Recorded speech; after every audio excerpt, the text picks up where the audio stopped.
hindi ko pinapansin ang Amerika sa administration ko. I never allowed any concession to them. Wala naman silang hiningi sa akin direkta because I know na alam nila na hindi talaga ako papabayag. For example, EDCA. It simply means the presence of foreign troops in our country. Alam mo, ang Amerika, kalaban nila ang China. So kailangan nila, bago makarating ang Amerika sa China, dadaan muna dito sa Pilipinas.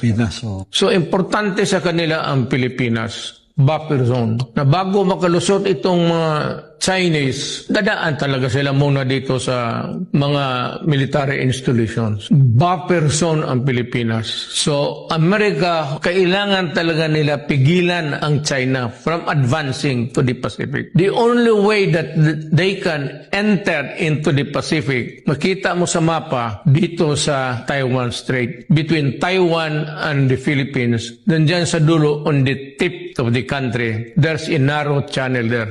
Ngayon, kung magkagera, fight muna tayo dito bago ka makalusot. Before you can ever even entertaining the idea of conquering the Marianas and Guam, patayan muna tayo dito sa Pilipinas.